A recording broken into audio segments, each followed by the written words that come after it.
Salam pemirsa, berjumpa lagi bersama saya dalam pembahasan buku Sekolah Sahabat Kita yang judul besarnya Penata Layanan Motivasi Hati.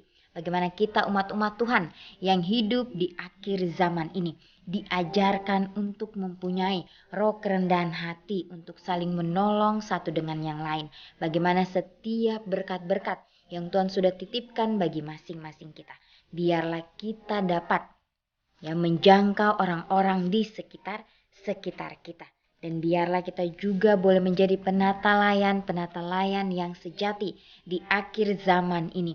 Bagaimana kita meminta akan kemampuan, kesanggupan hanya kepada Tuhan saja. Biarlah kita tetap memfokuskan pandangan kita hanya kepada Sang Juru Selamat kita yang sudah rela mati di kayu salib. Biarlah pelajaran yang akan kita pelajari ini itu dapat memotivasi masing-masing kita untuk kita mempunyai hati yang tulus, hati yang ikhlas dalam menjalani misi yang Yesus sudah berikan bagi masing-masing kita. Pada saat ini saya mengundang akan seluruh anggota keluarga dan saudara-saudara semua. Baiklah, kita boleh berkumpul bersama-sama. Kita akan mempelajari nasihat firman Tuhan pada saat ini. Dan biarlah rencana-rencana Tuhan itu akan menjadi bagian masing-masing kita. Saya juga mengundang setiap pemirsa untuk mengambil Alkitabnya masing-masing. Kita akan membuka ayat-ayat yang akan saya bacakan. Di sini judulnya Kepemilikan Sejati. Kita milik Tuhan, ya, baik melalui penciptaan dan melalui penebusan. Dan bukan hanya kita milik Tuhan, tetapi semua harta kita juga. Diri kita sendiri tidak memiliki apa-apa selain pilihan kita sendiri. Ya, jadi ini bagaimana kepemilikan sejati. Kita sebagai manusia yang diciptakan oleh Tuhan, tentunya kita 100% adalah milik Tuhan. Ya, bagaimana Tuhan memberikan tanggung jawab kepada masing-masing kita untuk kita menjaga, untuk kita pelihara ya apa yang Tuhan sudah berikan bagi kita. Ya, kalau kita milik Tuhan, ya bagaimana kita harus melakukan segala sesuatunya sesuai dengan kehendaknya. Ya, sama seperti kita adalah seorang anak, kita mempunyai orang tua. Ya, bagaimana orang tua itu yang membesarkan kita, bagaimana mereka yang mendidik kita. Ya, pastinya kita akan menuruti ya setiap perkataan daripada orang tua kita yang di dalam Tuhan. Di sini juga dikatakan bahwa diri kita sendiri tidak memiliki apa-apa selain pilihan kita sendiri. Ya, kalau kita mengingat ya bagaimana dunia ini diciptakan, ya. Manusia yang pertama yaitu Adam. Dan Adam diberikan pada Tuhan seorang pendamping yang sepadan yaitu Hawa. Ya, Tuhan juga yang memberikan tanggung jawab kepada pasangan yang pertama ini untuk merawat, untuk menjaga akan taman ini. Tapi sekali lagi Tuhan bagaimana yang memberikan mereka kuasa untuk memilih. Ya, inilah bagaimana mereka diuji. Ya, kesetiaan mereka diuji. Begitu pula dengan kita yang hidup di akhir zaman ini. Sebaliknya, prinsip utama keduniawian adalah gagasan bahwa kita adalah pemilik harta kita. Ya, namun ini adalah penipuan.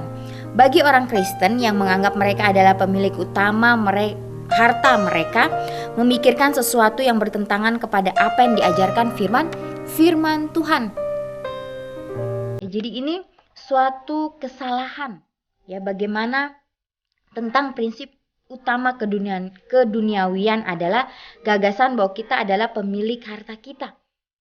Ya, kalau kita sadari, ya setiap berkat atau setiap apapun itu yang menjadi milik kita di dunia ini, kita harus tahu bahwa itu diberikan oleh Tuhan. Tuhan memberikan itu supaya kita dilatih apakah kita mengasihi Tuhan kita dan juga kita mengasihi orang-orang di sekitar kita. Ya, bagaimana kita akan memberikan setiap berkat yang Tuhan sudah titipkan kepada kita bukan untuk kepentingan diri kita, tetapi untuk menjangkau orang-orang di sekitar kita. Ya, jadi inilah bagaimana Tuhan ingin mengajarkan masing-masing kita supaya kita hidup sebagaimana yang Yesus hidup. Ya, pada saat Yesus berada di dunia, Yesus tidak memiliki apa-apa. Ya, tetapi bagaimana Yesus menggunakan tangannya, menggunakan kakinya, menggunakan setiap tingkah lakunya untuk menjangkau setiap orang. Inilah yang dilakukan oleh Yesus sendiri. Ya, bagaimana Yesus tetap mempertahankan hati dan pikirannya, tetap fokus kepada Bapaknya yang di surga. Sehingga Bapaknya memberikan Yesus kemampuan untuk menyembuhkan orang sakit. Sehingga Bapaknya yang di surga memberikan Yesus kemampuan untuk melakukan setiap mujizat. Ya, inilah ya bagaimana pelajaran yang sangat indah yang dapat menolong kita untuk kita tetap percaya hanya kepada Tuhan. Kemudian di sini dikatakan Tuhan bukan kita yang memiliki segala sesuatu. Ya, jadi hanya Tuhan saja yang memiliki segala sesuatu. Di Ayub 38 ayat 4 sampai 11. Kita bisa buka bersama-sama di Ayub pasalnya yang ke-38 ayat 4 sampai 11. Dikatakan, "Di manakah engkau ketika aku meletakkan dasar bumi? Ceritakanlah kalau engkau mempunyai pengertian. Siapakah yang telah menetapkan ukurannya?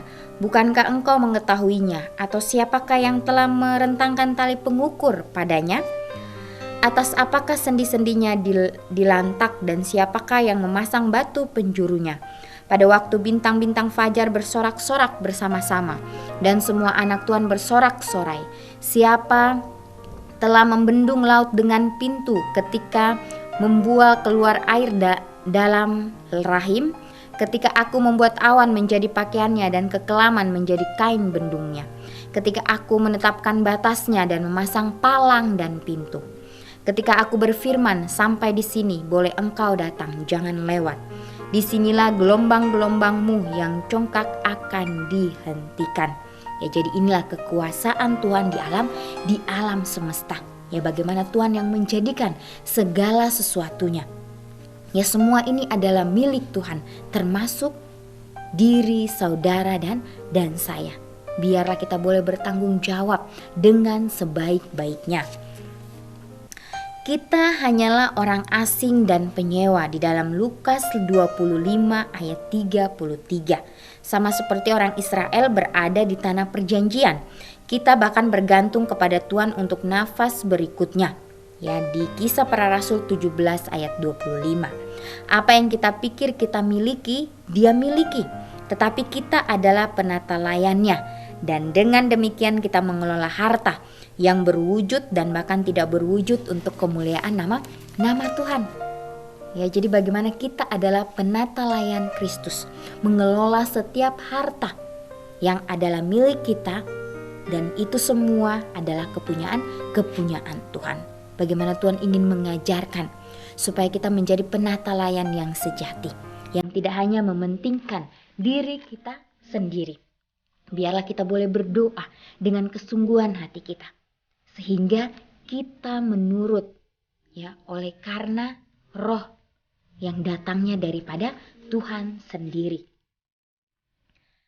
Di sini ada ayat-ayat ya bagaimana yang Tuhan miliki. Ya, apakah yang ayat-ayat ini beritahukan kepada kita tentang bagaimana kita seharusnya melihat hal-hal materi yang kita miliki di tangan kita. Kita akan buka di Ulangan 10 ayat 14.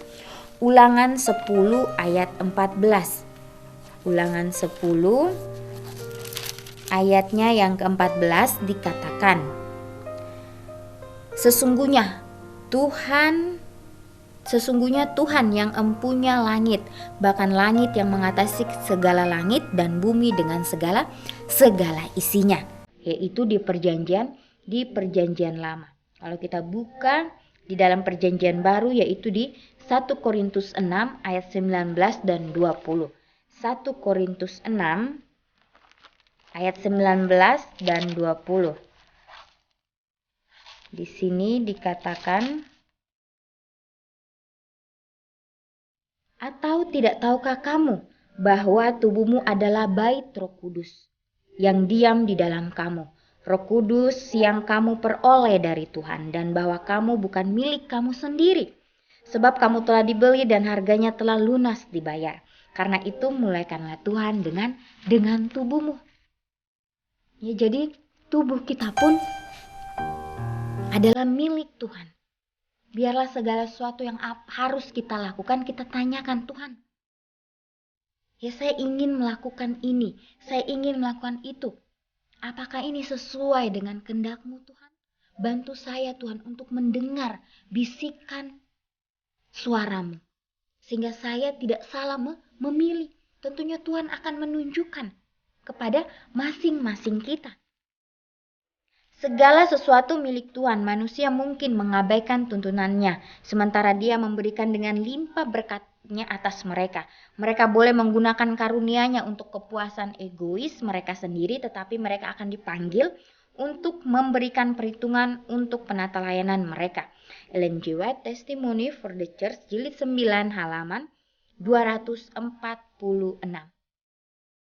Ya, jadi kalau kita sebagai umat manusia, ya mungkin kita sudah terlanjur membuat kesalahan-kesalahan terhadap diri kita. Mungkin kita tidak menjaga akan makanan kita, sehingga itu membawa ya penyakit terhadap tubuh kita. Tapi bila mana kita sadar, ya kita datang kepada Tuhan, kita mohon ampun, kita minta supaya kita dapat lebih berhati-hati dalam menjaga kesehatan kita. Tentunya Tuhan akan mendengarkan itu.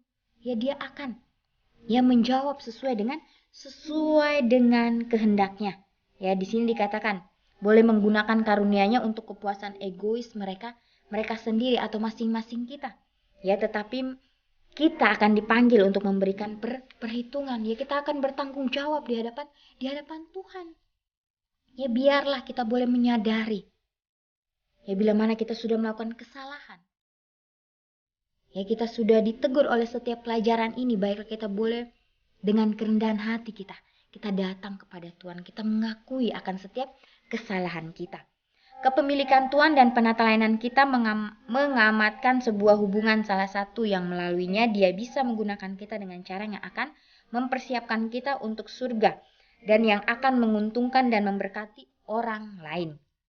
Tetapi penata layan yang tidak setia bisa membatasi akses pemilik untuk hartanya sendiri. Seperti yang kita lihat kemarin, Tuhan tidak memaksakan kehendak-Nya kepada kita. Dia menciptakan kita dan memberikan kita harta di dunia ini untuk dikelola baginya hingga Dia datang kembali. Apa yang kita lakukan terhadap harta itu mencerminkan jenis hubungan yang kita miliki dengannya. Ya, jadi setiap harta atau setiap berkat yang Tuhan sudah titipkan kepada masing-masing kita, ya bagaimana Tuhan mengizinkan kita untuk mengelola itu. Ya, pada saat kita mengelola harta yang Tuhan titipkan kepada kita atau setiap berkat itu, ya kita tanyakan kepada Tuhan. Ya, apa yang harus kita lakukan dengan setiap harta dan berkat yang Tuhan sudah berikan bagi masing-masing kita. Ya, kita serahkan kehidupan kita kepada Tuhan. Biarlah Tuhan dapat menggunakan kita sesuai dengan kehendak-Nya. Oleh sebab itu biarlah kita meminta supaya kita tidak mempunyai roh keserakahan. Ya, kita minta kepada Tuhan supaya kita jangan mempunyai roh mementingkan diri. Oleh karena keserakahan dan mementingkan diri itu datangnya dari si jahat. Kita harus berhati-hati.